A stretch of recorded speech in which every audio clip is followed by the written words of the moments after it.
In the near future, I want to do what has not been done in 24 years, balance the federal budget. We're going to balance it. We've got to start paying it down. We've got to start balancing budget. We hope to balance our budget. We want to have a balanced budget within a reasonably short period of time, meaning maybe by next year or the year after, but maybe even sooner than that. Well, a lot of balanced budget talk. Joining us now, Newt Gingrich, former House Speaker, Fox News contributor, and author of Trump's Triumph. Newt Gingrich, welcome back. So I'm reading your piece. President Trump challenges the Congress to balance the budget. Okay, I'll tell you what, though. Economic growth is the key to balancing the budget.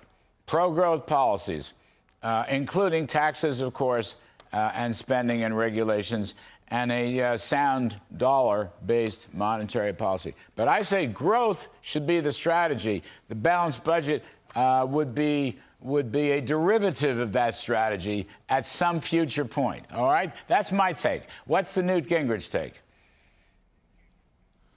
I think that the difference psychologically, if you're for a balanced budget and if you're just for a deficit, is enormous. I watched this spring. If you're going to borrow $500 billion, I want mine. On the other hand, if you're actually going to get to a balanced budget, I'm willing to sacrifice a little bit. So I agree with you, and you know that we've been together since the Reagan years on economic growth. But I think to reestablish that we're going to balance the budget, to make that a key part of this, changes the entire dynamic on the spending side. And the truth is, a government which spends less, taxes less, regulates less, grows more, has higher incomes for people at home. That's the model that actually works. And I think I'm not quite as wildly optimistic as the president. I think it's probably a 5 to 7 year project. It took us 4 years. And as you remember, Larry, I'm proud to say I'm the only speaker in modern history to offer 4 consecutive balanced budgets. Not in 100 years has it been done. So I do think there's a way to do it, but I think it has to be practical. It absolutely has to have a big growth component. I was just talking today with, for example, Grover Norquist about the potential unleashing effect if Secretary Bessent were to simply indicate that we're not going to tax inflation on capital gains. The amount that would, the revenue stream that would generate would be unbelievable as it liberates capital and allows people to actually sell their homes or their businesses in a way that makes total sense economically. So you and I are close to agreement. I would probably say a balanced budget through economic growth, major reforms, and frugality on spending. That combination will lead you to a dramatically better America than where we are right now. No, I like that. I think it's a very good strategy. I mean, the numbers pan out so nicely.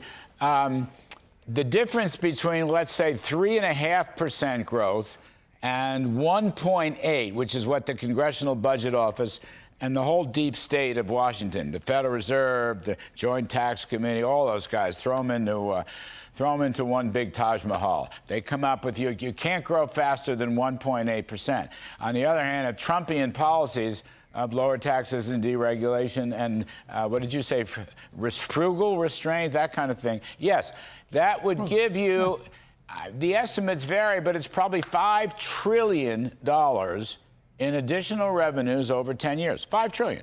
That's a big number.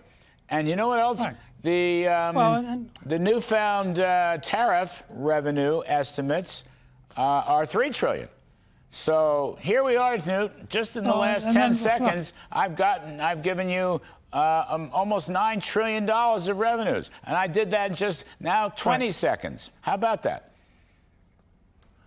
Look, you apply artificial intelligence to everything from the Defense Department to people who should be working and aren't, to the big bureaucracies that could probably be 30% or 40% smaller if you used artificial intelligence.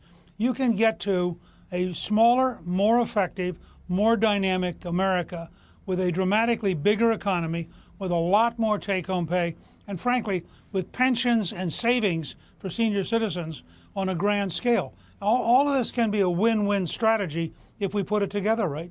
And it will pay for these young kids to go to work. Then they won't listen to Mandami the commie and all this far left, socialist stuff. It'll pay for them to go to work, and it'll be interesting work. You're right. The AI revolution, Lord knows how much growth that's going to add to the story. Like in the 90s, the information revolution added to the story. It was productivity driven. There was no inflation. That's another thing. This is all real increases. We're not going to worry about inflation. The one thing, though, I'm not crazy about, Newt, I've never been convinced of something called a constitutional amendment to balance the budget. I just kind of stop at the water's edge on that one. Well, we don't need it. Oh, look, we got 300 votes for a constitutional amendment in the House. We had 66 in the Senate, one short. So we just decided to pretend we'd done it, and we went out and balanced the budget. Yep. I don't think you don't need to pass the amendment if you just go balance the budget. I think that's fabulous. I think that's absolutely fabulous. That's a great way to look at it, by the by. Of course, $9 billion in rescission authority, which we just got through the Senate, wasn't easy, like pulling teeth. Had to bring in J.D. Vance. Right. I had Russ vote on earlier in the show. You're up on the website. Doge has found $190 billion in waste, fraud, and abuse. So there's stuff that we got to do, but it's not that easy. It's not that easy to do. I mean, here I am saying a rising tide lifts all boats. That's Kennedy, JFK, and Reagan. That's growth.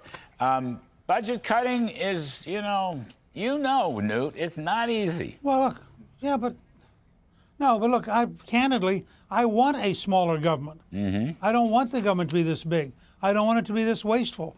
I don't want it to have some of the policies that are crazy. And I think if the goal of the rescissions is a major step towards a balanced budget, it's going to be a lot easier to get the votes than if it's just mindless cutting. Right. People, if you're just going to borrow money anyway, I want mine. But if you're willing to actually move to a balanced budget, I'm willing to sacrifice a little bit too. I'd also like to be able to say to people that tomorrow's dollar will be worth the same as today's dollar. I'd like to have some confidence, not only that we'd be the world's reserve currency, but I'd like him to have some confidence in what I sometimes call stable money or king dollar or something like that. Tomorrow's dollar should buy just as much as today's dollar. Not less, but just as much. Jack Kemp used to point out that in the 19th century, they issued 100-year railroad bonds, 100-year, because they were so certain that the dollar would be stable that people were willing to take the risk. You couldn't do that today, and I agree with you entirely. I also think the Federal Reserve ought to drop the Humphrey Hawkins provision on unemployment.